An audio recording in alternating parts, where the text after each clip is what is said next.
Books and Big Hair, and today I'm going to be reviewing The Hate You Give by Angie Thomas.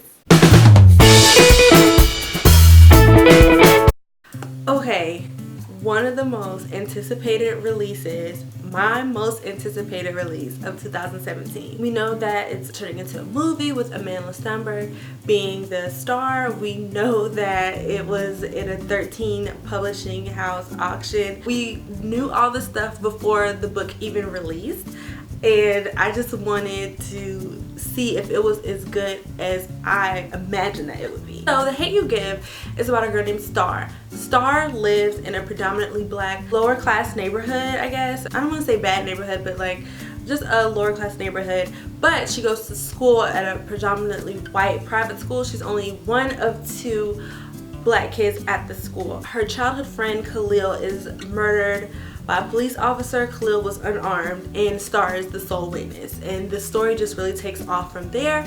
This novel is inspired by the Black Lives Matter movement. There are so many things I loved about it. It made me feel different things, even things that I wasn't really comfortable feeling. If you've watched my channel for a really long time, or if you know me personally, you know that racism is something I'm really sensitive about. So this book kind of deals with that, not just like calling someone a bad name or treating someone badly in the store, but like the type of racism that could literally cause lives to be lost. It handles it in a way that's not very somber. At the same time, it's still realistic. I enjoyed this book so much. It felt authentically black. The things that she said to her friends, to her moms, her dads, her brothers, are things that I have said in real life. It handles code switching really well. The book author actually said something about this, but it feels like a book that I used to read when I was in middle school or high school that was only marketed towards black kids. It was like a literal African American section in the library, and it feels like kind of like those books. So it was familiar to me in that way. It feels like those type of books, but those type of books were not marketed to everyone. Those books were specifically marketed to African American teens. So for this book to have all this publicity and to be so highly anticipated is really interesting to me, and it's actually really good because it gives you an authentic feeling of the black community, black culture. This might sound really random, but this is something that I really liked about this book. Star and everyone in her circle did not shy away from AAVE, which is African American Vernacular English, formerly known as Ebonics. They didn't shy away from using it, and that's something that I didn't like about Into White. In my review about Into White, I talk about how the main characters looked at AAVE as something bad, as something lower. So I really like the fact that they used it because it kind of changes the conversation about AAVE, and it kind of changes how we look at it, hopefully. So I really like that aspect. I genuinely cared about all the characters and their well-being. I didn't want anyone to get hurt. I wanted everyone to have a happy ending in this book, and there are so many characters in this novel. Like, it's a very large cast. So for me to say that I genuinely cared about every single person, well, not every single person, obviously not the bad people, but to say that I genuinely cared about every single person in the novel, it's amazing. I didn't know how this book was going to end. I didn't know if it was going to be like an uplifting ending where justice is served. I didn't know if it was going to be like the police officer is found not guilty and that's just it. So I didn't know which route they were going to go. Just like with American Boys, I didn't know which route they were going to go with it. So I was like rushing to get to the end almost because I just wanted to see how Angie was going to handle this. It was really well done. The story as a whole, this doesn't have anything to do with the ending because I'm not spoiling you guys for the ending, but the story as a whole is eerily familiar to the way that this portrays in real life, to the point where I actually put it down sometimes, because when the Trayvon Martin situation, with the situation of Ferguson, those situations hit me really hard. In reading this book and reading about Khalil, it kind of brought those same feelings back to me,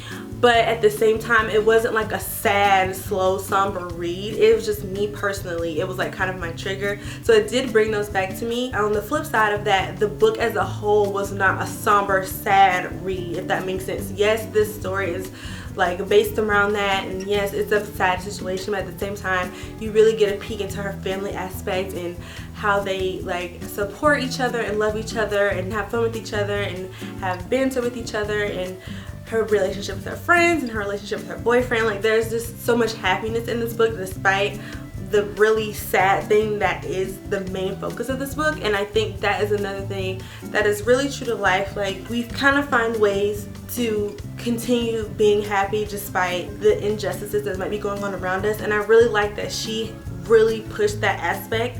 Like, yes, this is going on, and yes, I am mourning the situation. I'm trying to figure out the situation because I'm really young to be in this type of situation, but at the same time, I can still live my life in certain aspects and be happy. No one in the book was squeaky clean. It explores the fact that just because someone isn't squeaky clean doesn't mean that they deserve the worst. And it also examines the motives behind why people are the way they are. Like, you might look at someone and judge them because of something they're involved in or the way they act or what they do, but it kind of really gets into their head and humanizes them. So you're like, okay, this person maybe shouldn't do this, or maybe shouldn't act this way, or maybe shouldn't have done that in the past, but at the same time, they're just like anyone else. They're human that makes mistakes, or it might not even be a mistake. It may just be something completely different from what you're used to, and that's perfectly fine. So I really like how the book explored that as well. One thing I really love about this book, and I think I touched on this already, is the family aspect. We always talk about with young adult novels, where are the parents?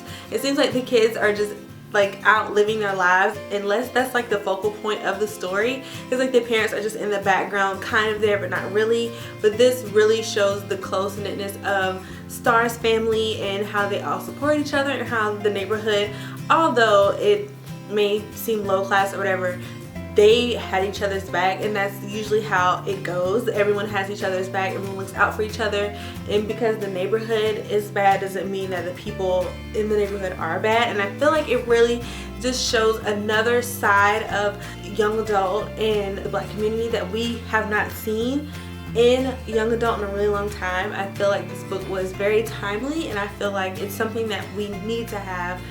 Like, it's a staple book. This book is a staple. Someone needed to write it. The story needed to be written, and I'm so glad Angie Thomas wrote it because she did an amazing job writing it. I love the title. If y'all don't know, the title is part of a quote from Tupac the rapper. The full quote really embodies what this book is about, how, you know, the hate you give, it really manifests. It really affects people. It can go on and create a cycle. When one person is hurting, we all hurt, and that's something that really is like a main part of the story. It affects everyone. And I really just like how Angie kind of talks about the Black Lives Matter movement, because, you know, the Black Lives Matter movement can be really misunderstood. Angie like wraps it up in a way that we all kind of try to do. Like, next time someone asks me about it, I'm just gonna direct them to this book, because she really gets the point across in a novel, and it's not in a way that's like really sad or really preachy or any of that.